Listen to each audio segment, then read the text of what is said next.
अब समाचार विस्तार से। मंत्री केटीआर ने कहा है कि तकनीकी के मामले में भारत अभी भी पिछड़ा हुआ है। तेलंगाना नवाचार के मामले में सबसे आगे है।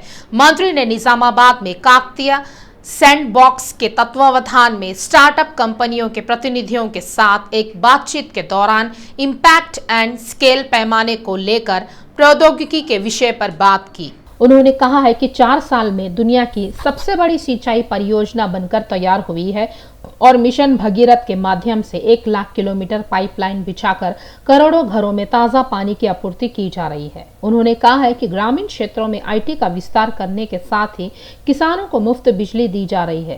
केटीआर ने घोषणा की है कि हर घर को फाइबर कनेक्शन देने का कार्यक्रम शुरू किया गया है। उन्होंने कहा है कि राज्य में आईटी निर्यात बढ़कर 1,18,000 करोड़ रुपए हो गया है। Of this event, development dialogue, I think a country like India, which has the largest population on the planet now, we just surpassed China. For those of you who are not aware, we just, I think, surpassed China last week or 10 days ago. We have the largest population on the planet now. We're the country with the largest population on the planet. Most importantly, this population, if you look at it, 50% of India is less than the age of 27. 65% of India is less than the age of 35. And in a knowledge economy, I think this is the biggest a nation can bring to the table. The kind of young think force, not young workforce, but the kind of young think force India possesses today is the biggest strength, in fact, it can leverage is to come. The reason why I said I love the theme of this conference being development dialogue is because I'll narrate a quick story to you. Back in 1987, both India and China, similar sized countries in terms of population, also had a similar sized economy. We had almost the same GDP back in 1987. ताजकृष्णा में startup 20 India conference शुरू हुई। Startup 20 सम्मेलन में G20 सदस्य देशों के प्रतिनिधियों ने भाग लिया। स्टार्टअप कंपनियों के विकास, सरकारी और निजी कंपनियों के साथ स्टार्टअप कंपनियों के समन्वय पर चर्चा की जा रही है। G20 बैठकों का नेतृत्व करने पर देश को गर्व है। एक धरती, एक परिवार, एक भविष्य भारत का आदर्श वाक्य है। स्टार्टअप 20 इंस्पिरेशन कॉन्फ्रेंस की हैदराबाद मेजबानी करते हुए खुशी हो रही है। युवाओं के जुनून और रुचि के कारण हमारे देश में स्टार्टअप कंपनियां सफलता की राह पर है। पड़ोसी देशों ने देखा है कि कैसे देश ने कोविड का सामना किया है। स्टार्टअप्स के लिए हमारी सरकार कई नीतिगत फैसले लेती है। इनक्यूबेटरों को स्टार्टअप कंपनियों के लिए विशेष फंड के साथ अलग रखा गया है। उन्होंने कहा है कि मोदी की दूरदर्शिता के कारण 7 साल के भीतर देश स्टार्टअप कंपनियों के साथ प्रतिस्पर्धा करने में सक्षम हो गया है। We believe startups will drive India's GDP growth in the next 20 years. India has a potential to emerge as the 3rd largest economy, and innovation will be one of our levers. Startup will play a key role in leveraging the 4 Ds that India is offering: a vibrant democracy, development for all with a सबका साथ, सबका विकास, सबका विश्वास और सबका प्रयास. This is our Prime Minister mantra. Third one, digital public infrastructure such as a Atmanirbhar and Aadhaar, UPI that we build at a population scale. Nizamabad BRS MLC Kalvakuntla कविता ने मशहूर फिल्म अभिनेता और ऑल इंडिया समतुवा मक्कल कच्ची के अध्यक्ष शरद कुमार के अध्यक्ष मिले। हैदराबाद में कविता के आवास पर उनसे विनम्रता से मुलाकात की। इस मौके पर खबर है कि उन्होंने कविता से देश की राजनीति और अन्य मुद्दों पर चर्चा की। ऐसा लगता है कि शरद कुमार ने भारत राष्ट्र समिति की स्थापना के उद्देश्य, एजेंडे और अन्य पहलुओं के बारे में जानकारी ली। नलगोंडा जिला मर्रीगुड़ा मंडल के शिवन्नागुड़म में सुबह फ्लोरोसिस पीड़ित अंशाला स्वामी की मौत हो गई। ट्राइसाइकिल के ऊपर से गिरने से सिर में गंभीर चोट लगने से उनकी मौत हो गई। इस खबर को सुनकर मंत्री केटीआर ने गहरा सदमा लगा। केटीआर ने ट्विटर पर स्वामी की मौत पर प्रतिक्रिया दी। नगर अध्यक्ष संघ प्रदेश अध्यक्ष एन रेड्डी राजू ने आलोचना करते हुए कहा है कि राज्यपाल तमिलिसाई राज्य के विकास को अवरुद्ध करने का काम कर रही है। राउस एवेन्यू कोर्ट ने ऐलान किया है कि वह दिल्ली शराब घोटाले मामले में ईडी द्वारा दायर सप्लीमेंट्री चार्जशीट पर विचार करने के लिए 2 फरवरी को फैसला लेगी। उन्होंने कहा है कि आदेश उसी दिन दिया जाएगा।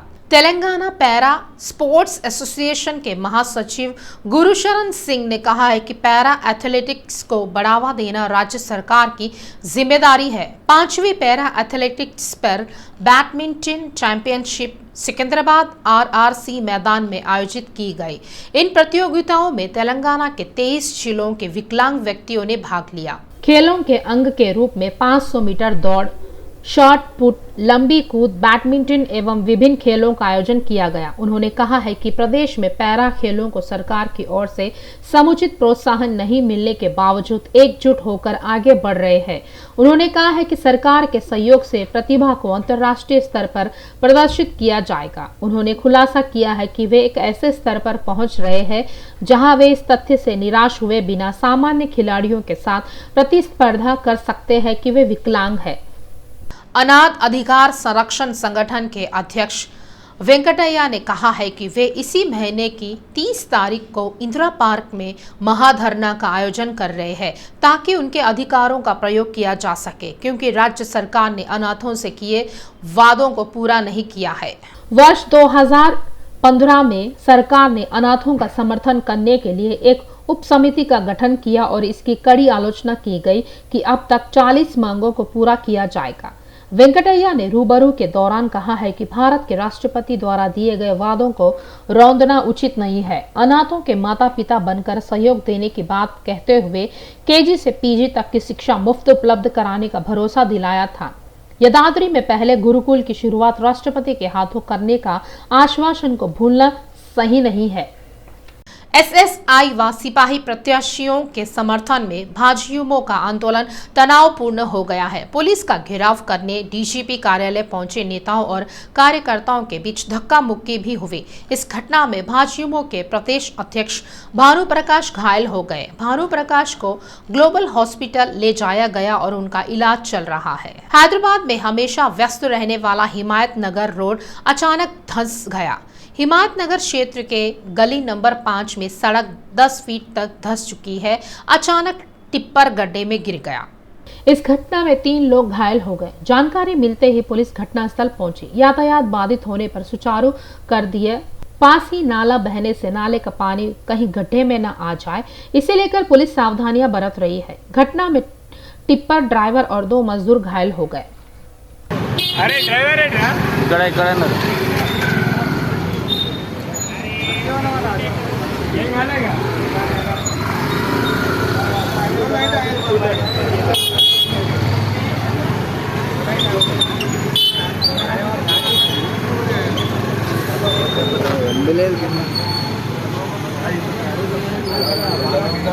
शमशाबाद एयरपोर्ट पर विमान की लैंडिंग के दौरान अफरा तफरी मच गई। विशाखापट्टनम से हैदराबाद जा रही इंडिगो की फ्लाइट रनवे पर लैंड करते समय ही उड़ान भरी। बीसी वेलफेयर एसोसिएशन के राष्ट्रीय अध्यक्ष सांसद और कृष्णैया ने कॉलेजों और गुरुकुल के स्कूलों के छात्रों के लिए मेस चार्ज और स्टाइपेंड बढ़ाने की मांग की है। शिक्षा शुल्क जारी किया जाए और छात्रों को परेशानी ना हो, इसके लिए कदम उठाए जाए। मासब टैंक स्थित दामोदर वेलफेयर बिल्डिंग के सामने उन्होंने छात्रों के साथ जुलूस निकाला। शहर में फ्लाईओवर, सचिवालय और कलेक्ट्रेट कार्यालय बनाने के लिए फंड है, लेकिन क्या सरकार के पास छात्रों की पढ़ाई के लिए पैसा नहीं है? यह कहकर कृष्णैया के खिलाफ रोष व्यक्त किया। उन्होंने कहा है कि सरकार आलसी है और छात्रों को स्टाइपेंड और शिक्षण शुल्क जारी नहीं करती है। उन्होंने मांग की है कि छात्रों के भविष्य को ध्यान में रखते हुए छात्रों की समस्याओं का तत्काल समाधान किया जाए।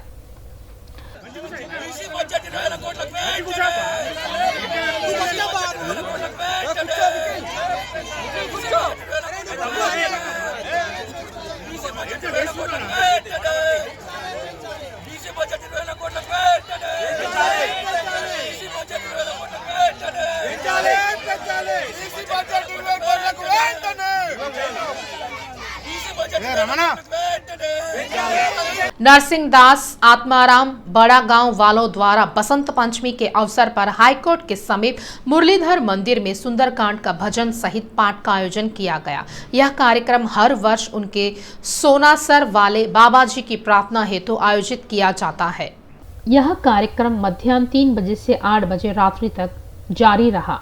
तत्पश्चात आरती के पश्चात कार्यक्रम का समापन सभी उपस्थित पारिवारिक सदस्यों में प्रसाद के साथ समाप्त हुआ। इस कार्यक्रम में ईश्वरलाल अग्रवाल, मुकुललाल अग्रवाल, राजेंद्र अग्रवाल, गोपाल अग्रवाल, विष्णु गोपाल अग्रवाल, शंकरलाल अग्रवाल, विनोद, प्रमोद, कमल, सतीश, अजय, हरीश, ओम, मधु, कपिल, अनिच, घनश्याम, चिन्नू, नटवर, राधे, रामा, आशीष, राहुल, अनुज, निखिल, शिवशंकर अग्रवाल, रतनलाल अग्रवाल, अनुराग अग्रवाल, अनूप अग्रवाल, पवन सराफ, श्रीमती उषा अग्रवाल, शोभा अग्रवाल, सरला अग्रवाल, कांता अग्रवाल, अनीता अग्रवाल, आशा अग्रवाल, संतोष अग्रवाल, माया अग्रवाल, अरुणा अग्रवाल, तारा पित्ती, गीता चिंडालिया, शांता अग्रवाल, शारदा अग्रवाल, ललित अग्रवाल, सरोज अग्रवाल, दीपा, सुनीता, संगीता, आरती, मनीषा, अनीता, ज्योति, संगीता, शिल्पा, प्रिया, मीनू, निशा, पिंकी, सारिका, निधि, खुशबू एवं अन्य परिवार के सदस्य शामिल हुए।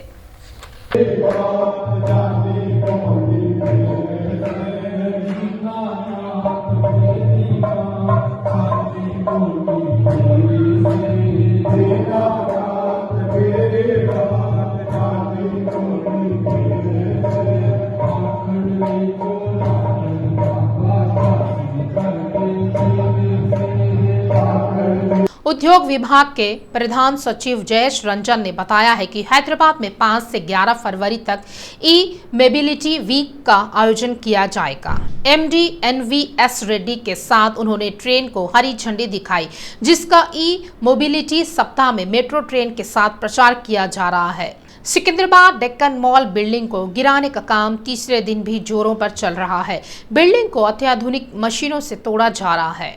मनमानी जगह पर अवैध रूप से शराब मिलने से पियक्कड़ों की खुशी का ठिकाना नहीं रहा है।